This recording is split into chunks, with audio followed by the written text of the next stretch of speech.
ಬೆಳಿಗ್ಗೆ ಎದ್ದ ತಕ್ಷಣ ಏನೋ ಒಂದು ಚೈತನ್ಯ, ಏನೋ ಒಂದು ಪಾಸಿಟಿವಿಟಿಯನ್ನ ಕೊಡುತ್ತೆ. ಯಾಕಂದ್ರೆ ಇದು ಚೇತನಾ ಶಕ್ತಿಯ ಭಂಡಾರ ಇರುವಂತ ಒಂದೊಳ್ಳೆ ನಿರ್ಧಾರಗಳು, ನಿರ್ಣಯವನ್ನ ತಗೋಬೇಕು ಅಂತ ಹೇಳ್ತೀವಿ. ಅದಕ್ಕೆ ಈ ದಿಕ್ಕು ಧೈರ್ಯ ಶಕ್ತಿಯ ಭಂಡಾರ. ಅದಕ್ಕೆ ಇದನ್ನ ಕರೇಜ್ ಸ್ಟೋರೇಜ್ ಅಂತ ಕರೀತೀವಿ. ಶ್ರೀ ಗುರುಭ್ಯೋ ನಮಃ. ಮಾಯಕಾರ ಪ್ರಭುವೇ ನಮಃ. ಗಣೇಶ ದೇವಿ ವಾಗ್ದೇವಿ ಮಮ ವಾಕ್ಯ ಸಿದ್ಧಿ ಕುರು ಕುರು ಸ್ವಾಹ.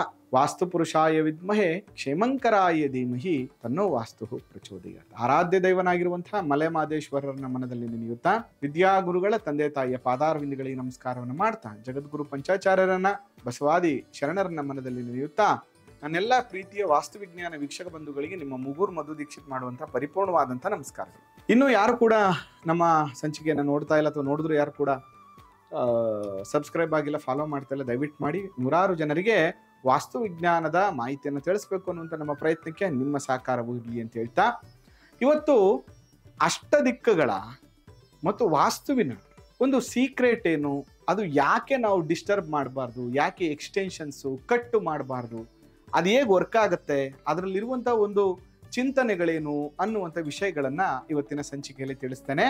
ನೋಡಿ, ನಾರ್ತ್ ಈಸ್ಟ್ ಇದೆಯಲ್ಲ, ಇದು ಪೂರ್ವ, ಈಶಾನ್ಯ.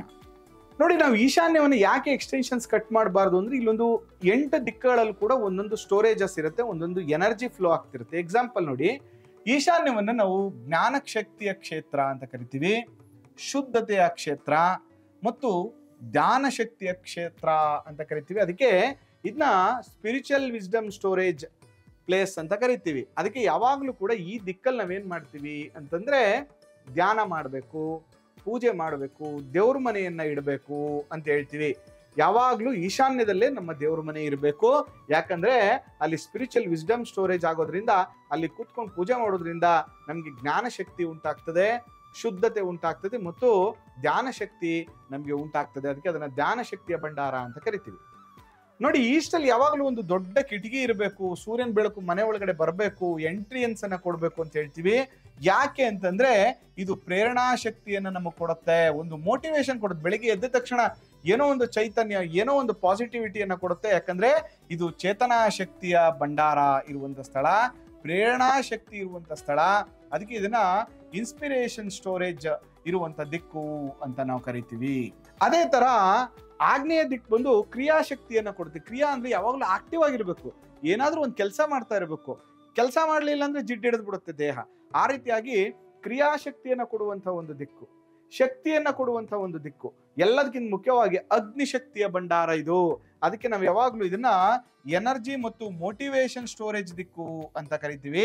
ಈ ದಿಕ್ಕು ಎಷ್ಟು ಚೆನ್ನಾಗಿರುತ್ತೋ ನಾವು ಎನರ್ಜಿ ಆಗಿರ್ತೀವಿ ಮತ್ತು ಪ್ರತಿದಿನ ಜೀವನದಲ್ಲಿ ಮೋಟಿವೇಶನ್ ನಲ್ಲಿ ಬದುಕನ್ನ ಕಟ್ಕೋತೀವಿ, ಮೋಟಿವೇಟ್ ಆಗ್ತೀವಿ ಬೇರೆಯವರು ಕೂಡ. ಅದಕ್ಕೋಸ್ಕರ ಅಗ್ನಿ ದಿಕ್ಕು ಚೆನ್ನಾಗಿರ್ಬೇಕು.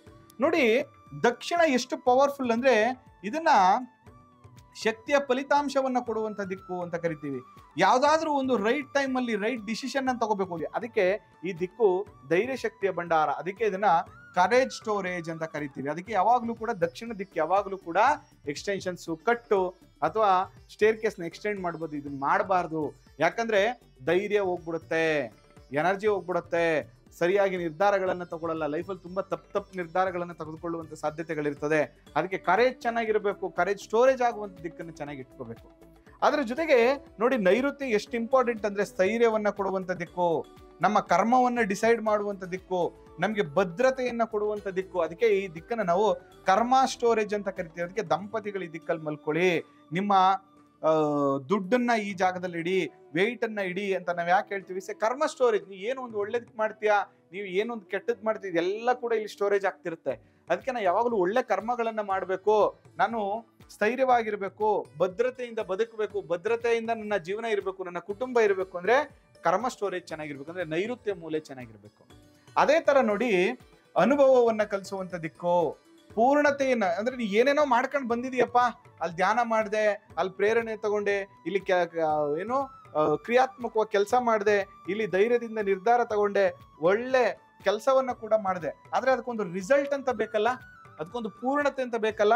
ಅದೆಲ್ಲ ರಿಸಲ್ಟ್ ನೀನ್ ಮಾಡುವಂತ ಎಲ್ಲ ಕರ್ಮವನ್ನ ಇಲ್ಲಿ ಶನೇಶ್ವರ ಸ್ವಾಮಿ ಕೂತ್ಕೊಂಡು ತೂಕ ಮಾಡ್ತಾ ಇರ್ತಾರೆ. ಏನೇನ್ ಮಾಡ್ಕೊ ಬಂದಿದ್ಯಾ ಅದಕ್ಕೆ ರಿಸಲ್ಟ್ ಅನ್ನ ಕೊಡುವಂತ ದಿಕ್ಕು ಯಾವುದು? ಪಶ್ಚಿಮ ದಿಕ್ಕು. ಅದಕ್ಕೆ ಇದನ್ನ ರಿಸಲ್ಟ್ ಸ್ಟೋರೇಜ್ ಅಂತ ಕರಿತೀವಿ. ಇದು ಅನುಭವವನ್ನ ಕೊಡುತ್ತೆ, ಪೂರ್ಣತೆಯನ್ನ ಕೊಡುತ್ತೆ, ಫಲಶಕ್ತಿಯನ್ನ ಕೊಡ್ತದೆ. ಅದಕ್ಕೆ ಇದನ್ನ ರಿಸಲ್ಟ್ ಸ್ಟೋರೇಜ್ ಅಂತ ಕರಿತೀವಿ. ಅದಾದ್ಮೇಲೆ ಮತ್ತೊಂದು ಬಹಳ ಮುಖ್ಯವಾಗಿರುವಂತ ದಿಕ್ಕು ವಾಯುವ್ಯ ದಿಕ್ಕು. ನೋಡಿ, ಇದು ಚಲನೆಯ ಶಕ್ತಿಯನ್ನ ಕೊಡುತ್ತೆ, ನಿರ್ಧಾರ ಶಕ್ತಿಯನ್ನ ಕೊಡುತ್ತೆ, ಚೇತನಾ ಶಕ್ತಿಯ ಭಂಡಾರ ಅಂತ ಹೇಳಿದ್ರೆ ತಪ್ಪಾಗ್ಲಿಕ್ಕಿಲ್ಲ. ಅದಕ್ಕೆ ಇದನ್ನ ಮೂವ್ಮೆಂಟ್ ಅಂಡ್ ಕಮ್ಯುನಿಕೇಶನ್ ಸ್ಟೋರೇಜ್ ಅಂತ ಕರಿತೀವಿ. ನಾ ಜೀವನದಲ್ಲಿ ಏನೇ ಮಾಡ್ಬೇಕು, ಏನೇ ಸಕ್ಸಸ್ ಆಗಬೇಕು, ನನಗೊಂದು ಒಳ್ಳೆ ಕಮ್ಯುನಿಕೇಶನ್ನೇ ಇಲ್ಲ, ಅದ ನಾನು ಎಲ್ಲೂ ಓಡಾಡ್ತಾ ಇಲ್ಲ, ಕಮ್ಯುನಿಕೇಶನ್ ಬಿಲ್ಡ್ ಮಾಡ್ಕೊತಾನೆ ಇಲ್ಲ, ನಾನು ಒಂದೇ ಒಂದು ಜಾಗದಲ್ಲಿ ಕೂತ್ಕೊಬಿಟ್ಟಿದ್ದೀನಿ ಅಂದ್ರೆ ನಾನು ಎಲ್ಲಿ ಸಕ್ಸಸ್ ಆಗಕ್ಕೆ ಸಾಧ್ಯ? ಯಾವಾಗಲೂ ಲೈಫಲ್ಲಿ ಸಕ್ಸಸ್ ಆಗಬೇಕು ಅಂದ್ರೆ ಓಡಾಡ್ತಾ ಇರಬೇಕು, ಕಮ್ಯುನಿಕೇಶನ್ ಸ್ಕಿಲ್ ಅನ್ನ ಬೆಳೆಸ್ಕೋಬೇಕು. ಆ storage, movement and communication skill ಅನ್ನ ಜಾಸ್ತಿ ಮಾಡುವಂತ, ಸ್ಟೋರೇಜ್ ಆಗುವಂತ, ಎನರ್ಜಿ ಸ್ಟೋರೇಜ್ ಆಗುವಂತ ದಿಕ್ಕು ವಾಯುವ್ಯ ದಿಕ್ಕು. ಅದಾದ ಮೇಲೆ ಆಕರ್ಷಣಾ ಶಕ್ತಿ, ಸಂಪತ್ತಿನ ಭಂಡಾರ, ಸಂಪತ್ತಿನ ಶಕ್ತಿ ಯಾವುದು ಅಂದ್ರೆ ಇದೇ ಉತ್ತರ ದಿಕ್ಕು. ಅದಕ್ಕೆ ಇದನ್ನ ಪ್ರಾಸ್ಪರಿಟಿ ಸ್ಟೋರೇಜ್ ಅಂತ ಕರಿತೀವಿ. ಇಲ್ಲೆಲ್ಲ ಮಾಡ್ಕೊಂಡು ಬಂದ್ರಿ ನೀವು, ಕೊನೆಗೆ ಎಷ್ಟು ದುಡ್ಡುಳಿತು, ಎಷ್ಟು ಆಸ್ತಿ ಮಾಡಿದೆ, ಎಷ್ಟು ಅನುಕೂಲ ಆಯ್ತು, ಎಲ್ಲವನ್ನ ಸ್ಟೋರ್ ಮಾಡುವಂತ ಒಂದು ದಿಕ್ಕು ಉತ್ತರ ದಿಕ್ಕು. ಅದಕ್ಕೆ ಯಾವಾಗ್ಲೂ ಇಲ್ಲಿ ಡೋರ್ ಕೊಡಿ ಅಥವಾ ಒಂದು ಒಳ್ಳೆ ದೊಡ್ಡ ಕಿಟಕಿ ಕೊಡಿ, ವೆಂಟಿಲೇಷನ್ ಅನ್ನ ಕೊಡಿ ಅಂತ ಯಾವಾಗ್ಲೂ ಹೇಳ್ತಿರ್ತೀವಿ.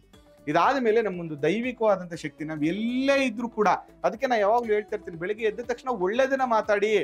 ನೀವು ಮನೆ ತಗೋಬೇಕಾ, ಡೈಲಿ ಬೆಳಿಗ್ಗೆ ಎದ್ದು ನಾನು ಮನೆ ತಗೋತಾ ಇದ್ದೀನಿ, ಮನೆ ತಗೋಬೇಕು ಅಂತ ಹೇಳಿ ಒಂದು ಸಂಕಲ್ಪವನ್ನ ಗಟ್ಟಿ ಮಾಡ್ಕೊಳ್ಳಿ.